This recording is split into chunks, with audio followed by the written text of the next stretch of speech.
JBNN keep you informed. I'm Michelle Jones. Before we get into the news, please remember to like, subscribe, leave a comment, and share the news with someone today. Now onto the news.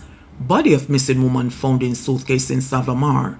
Police in Savlamar, Westmoreland, have launched a murder investigation following the discovery of a woman's body stuffed inside a suitcase on Saturday. The grim find was made in a gully in an area known as Gully Banks. The deceased has been identified as Kerryanne Malcolm, 29, of Barracks Road, Savlamar. According to reports, Malcolm had been reported missing on Thursday after last being seen at her home around 11 p.m. on Wednesday. At the time, she was reportedly dressed in a brown sleeveless blouse and blue and white shorts. Police and forensic teams were called to the scene following the discovery, and investigations are ongoing into the circumstances surrounding her death. Police seized gun and ammunition in Craigtown operation. A team of officers assigned to the Kingston Western Police Division seized a gun and several rounds of ammunition during an operation on Johns Road, Craigtown, Kingston 12 on Friday, October 3. According to the Denham Town Police, around 3 p.m., law enforcement officers were conducting operations in the area when they discovered a Taurus 9mm pistol fitted with a magazine containing 3 9mm rounds of ammunition. The weapon was found on the debris on an open lot, according to police sources. No arrests were made in connection with the seizure. However, investigations are ongoing as police continue efforts to determine the origin of the gun and identify those responsible for concealing it. The police have reiterated their commitment to removing illegal guns and ammunition from communities across the corporate area as part of ongoing crime-fighting initiatives. Clarendon businessman charged after allegedly pulling gun during dispute.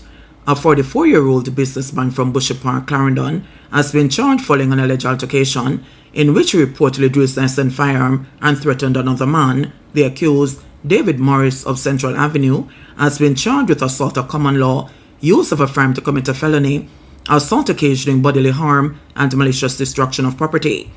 According to police reports, around 1:30 p.m., Morris became involved in a dispute with another man. During the confrontation, he allegedly physically assaulted the man, tearing his shirt in the process. It is further alleged that Morris brandished his licensed firearm, pointed it at the man, and issued threats. The incident was reported to the police, prompting an investigation. Morris was subsequently arrested and charged. A court date for his appearance is yet to be determined. Construction worker charged after allegedly pulling gun during dispute at gas station. A 55-year-old construction worker from Ochiria, Senton, has been charged following an incident in which he allegedly brandished a gun and threatened a pump attendant and a security guard at a gas station in Discovery Bay. The accused, Gary Ferguson of Great Pond, has been charged with possession of a prohibited weapon and assault of common law. According to police reports, around 11:50 a.m. on Monday, September 15, Ferguson drove to a gas station and parked his vehicle at one of the pumps. A disagreement reportedly developed between him and a pump attendant during the refueling process. It is alleged that in the heat of the argument, Ferguson drew a gun from his pocket, pointed it at the attendant, and issued threats. The frightened attendant ran to a nearby store and raised an alarm, alerting both the store supervisor and an off-duty security guard. Ferguson then allegedly confronted the guard, whom he suspected was recording the altercation, brandished the gun again, pointed it directly at the guard before grabbing the guard's phone and uttering further threats. Police were quickly alerted, and Ferguson's vehicle was intercepted shortly afterward. A .45mm pistol was reportedly recovered, and Ferguson was taken into custody. He was formally charged on Friday, October 3, following witness statements that implicated him in the incident. A court date is being finalized. Spanish Town man remanded for allegedly selling rented car. A 45-year-old man from Spanish Town, St. Catherine, accused of selling a vehicle he had rented, has been remanded in custody and is set to return to court on October 28. The accused, Marlon Chang, has been charged with larceny. The matter was heard before Senior Parish Court Judge Janelle Nelson Gale, who also ordered a social inquiry report to be prepared. Additionally, the court approved the release of the vehicle, a Toyota Aqua valued at $2.3 million, to its owner under a $1.6 million bond, with strict instructions that the car must not be sold, altered, or disposed of while the case is ongoing. According to police reports, in June, Chang rented the Toyota Aqua from a woman and later sold it for $1.1 million to a man in Clarendon, allegedly without providing a valid title. After waiting in vain for the document, the buyer contacted an insurance company which helped trace the rightful owner of the vehicle. The police were subsequently alerted and an investigation was launched. Chang was apprehended on September 24 along Old Harbour Road in St. Catherine and later charged with larceny of a motor vehicle. He remains in custody pending his next court appearance. Delivery driver charged after police seized 1,500 pounds of ganja in St. Thomas. A 33-year-old delivery driver from Clarendon has been charged following the seizure of more than 1,500 pounds of compressed ganja, valued at approximately $4.7 million, during a police operation in Morant Bay, St. Thomas, on Wednesday. The accused, Fabian Watson of Mount Zion, Rock River, has been charged with possession of ganja, dealing in ganja, trafficking ganja, taking steps preparatory to export ganja, possession of criminal property, and conspiracy under the Dangerous Drugs Act. Reports from the Firearms and the Narcotics Investigation Division FNID indicate that around 10:33 p.m., officers supported by the St. Thomas Police intercepted a truck driven by Watson along Church Street in Morant Bay. A search of the vehicle reportedly uncovered over 150 parcels of compressed ganja, along with more than $180,000 in cash. Acting Senior Superintendent of Police Patricia Rowe, Director of FNID, said the division remains committed to targeting drug traffickers and dismantling the financial operations behind criminal networks. The FNID is urging members of the public to report information on illegal guns and narcotics by calling 876-923-6184, the National Intelligence Bureau at 811, Crime Support 311, Police Emergency Number 119, or by visiting the nearest police station. In today's feature, we'll learn how to navigate the new e-fitness process. Things have changed when it comes to motor vehicle fitness and registration. It's all gone digital. No more paper, no more decal. And we're here to help you navigate this new process. Let's focus on the fitness process. First up, you need to purchase your fitness fee. This can be done online at jamaicatax.gov.jm or in person at the tax office cashier. Next step is a visit to the Island Traffic Authority. You will need to come to our service hub and you should present to the examiner your proof of payment for the certificate of fitness fee. Once you have presented that, a representative of the Island Traffic Authority will give you a registration form on which you'll be asked to place your email address and the chassis number of the vehicle. Now, even though you would have placed the chassis number on that form, it's a very small form, our examiner will ensure that they make a check with the vehicle to see that the chassis number that you have placed on that registration form is indeed accurate. We check for your brakes, we check your lights, we check your horn, your exhaust system, we check for your tires, and we check for the level of tint that you have on your vehicle, your steering wheel, and the integrity of your front end, among other things.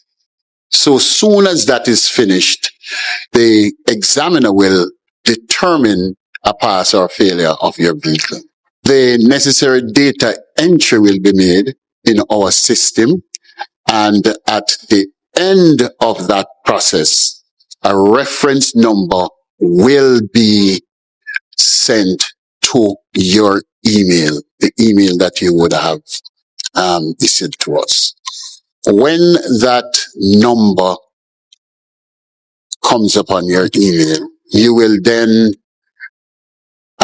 be required, and we have made it convenient to you. We have a QR code that you can scan, and it will take you to the certificate generation and distribution system portal.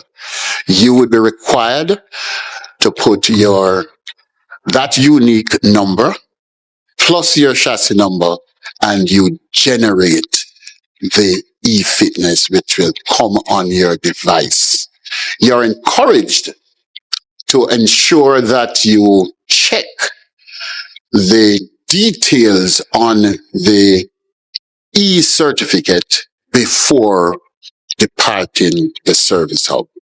If you don't have a smartphone or any device to access your email, a representative of the Island Traffic Authority will assist you with a device. And if you do not have an email, we have a generic email for the Island Traffic Authority that you can utilize to generate your e-fitness for check-in. Let's say your vehicle didn't meet the standard and it failed the inspection.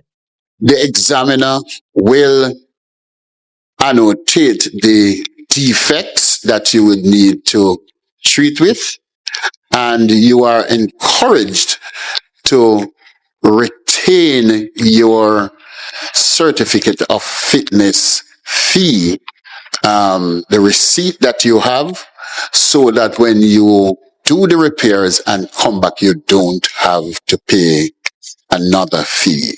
This is a one-time situation for you. So on the first instance, if you fail and you maintain your receipt, then upon your remedy in the faults, then we will go ahead, do the check, and if you pass at that time, an e-certificate will be issued to you. Now, let's talk validity. That is how long your certificate lasts before your next inspection. For a new vehicle that is being registered for the first time in Jamaica, you will be given a certificate of fitness for 5 years. For vehicles that are used and are 10 years and younger, you will get a certificate of fitness issued to you for 3 years. Vehicles over 10 years will get a certificate of fitness for 1 year.